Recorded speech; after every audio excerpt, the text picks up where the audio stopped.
welcome to Amanda's Parade and Parade Handmade. I'm going to continue the recycling, upcycling your old textiles and clothing this week because I really enjoyed last week's video and I think it's something that people are interested in. I think I got 3 more subscribers, which is now up to 22. So thank you very much for everybody and welcome back if you're watching. I'm rushing because I've had a funny day, but suffice to say that I've been running around in a tech whirlwind and it's driving me nuts. So I'm very happy to be doing this slicing and dicing of my material. So if you cast your mind back, I had a bag of items, secondhand items, charity items, thrift items, old items, clothing. And I wanted to do projects with them, and I still do. One of those things was this. This is a felting project. Now, it's not a hard thing to do, anybody who's not into felting. This was a jumper that someone gave me. It's beautiful. It has Angora in it, and I think cashmere and wool. It's all just pure wool. And it had shrunk for someone. And when I got it, I reshrunk it on purpose to possibly make a bag or something out of it. Or, yeah, a big tote bag or God knows what, leggings, you know, leg warmers, or wrist warmers, or whatever, brooches, etc, etc, etc. You can make tons of things. You can make bobbins for your hair and everything. But what I'm going to do is I designed this last night when I couldn't sleep. And I was bursting to get up and do it this morning. This is my happy thing today. To make the very most out of this piece, this jumper, was not to cut it off in a square, which I could cut it off in a square, you know, at the elbows, at the underarms, or a little bit above, and make like a tote out of it. But I decided not to make a tote, but to make one of those old, we had an old shopping bag when I was a child, and it was navy, happens to be, but it was woven. But it was the shopping bag, like the family shopping bag. I'm sure it was only quite minimal and very thick. It was braided.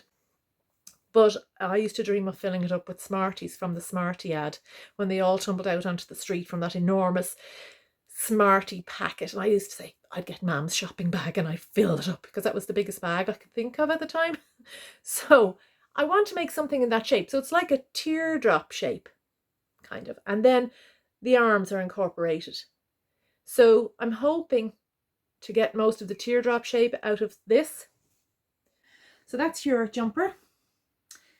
And it's actually quite small now because it's been felted. Now, anybody who knows about felting knows that when you felt it down knitting, it's all right to cut it because it's not going to rip back, and if it does, it'll be very minimal. So I haven't done it super tight, but I think it's tight enough to cut and hold its shape. Now, my plan is to keep as much of the bulk as possible. I'm going to use, obviously the front is the front, the back is the back. I'm going to trim off the edges, just the corners there, but still keeping the thing as big as possible. And I'll go right up to the neckline there to encompass all of that material. Just give a little bit of curve to the side. And then what I'll do is I'll blanket stitch all around, maybe in a very small invisible thread, maybe top sew it all around. And then over that with a visible thread that I quite like, I might blanket stitch, or I could possibly put a different kind of trim on it if I'm not wanting to do that. But my plan is to cut it out, make a hole here for the handle, turn it, not turn it, but fold it sideways like that. So it's equal on both sides. And then when I cut a curve, it will be equal on all sides. Now I have another sneaky thing to do. One, turn it inside out. I'll get a different kind of look for the inside. So that's another thing. And the next plan is, this is just a rough plan. I can change my mind at any time, or if it's going to work better in a different way, well then that's okay. And you can too when you're doing something like this. So I'm going to keep it there, maybe draw it out with some chalk. And what I'm thinking about is keeping that sewn there, because then I don't have to do it again. These are quick and nice projects. And then I'll just do a curve on the corner. Therefore, I only have to sew the bottom and figure out what to do with the top. Now I have one other consideration. This is a little bit lighter here on the rib, a bit lighter than that, I think. Yes. So now the question is, do I just cut around there and sew up the bottom and consider that strong enough, or do I go down there, curve it to here from there, just curve it on the corner, and then perhaps sew across there and keep that as a little detail on the end. It's kind of a little flap. Don't know if it's wasting space and wasting some of the wool. Then my bag would be a lot shorter. It's going to turn into a handbag. Now, do you know something? I think I'm going to just go with it as is. That's my discussion with myself for the moment. I'm sure I'll come up against lots of problems later, but we'll deal with them. Right, onward. Some advice. I love giving out free advice. Don't you love getting free advice? Don't ever tidy up your craft room, because then you can't find things. So now, here we go. I'm going to keep the edges. I'll trim off those little tags. They're no problem. I'm not even going to worry about them right now this second. And presuming that's the same as the side, I am just going to do it by eye because it's so small. A little look and see, do they look pretty much the same? It's just cutting off the corner. Cut off the tags now while I'm at it. Try not to cut off the seam itself much, just a little bit of wool that's attaching and the thread. Then you don't have to worry about rips later. Keep it ever so slightly curved. Right, so I've changed my mind about the shape. See, when you slow yourself down, it's a help. This is the bag. It's going up here, and I'm going to just cut off the sleeves there. I'm not going to go and make the bag like that with a hole in the center, felted, so that that's the handle. What I'm going to do is go up here and use this as the handle, you know, like a plastic shopping bag. That shape. I think that's common sense, isn't it? Now I've cut off one of the sleeves and I've already got great ideas as to what to do with the sleeve. Now what I intend to do is do a little bit of needle felting as well. It's the simplest thing in the world. You can make any craft as easy or as difficult as you want, or complex. Sometimes the simplest designs are the best. Oh my goodness, you could think of all great things to do with those. You could even, you know, split them at the seam and join them to make a bigger piece. You could make a handbag out of that. You can make so many things. It's endless. You know how it is. So now on to the opening of the bag and the handles. The important thing is to get the strap so that when you have the two of them in your hand together, it's comfortable. And that the opening of the bag, just there where you might imagine the neckline would be on a jumper, that's going to be wide enough to get your goods in and out in a comfortable way.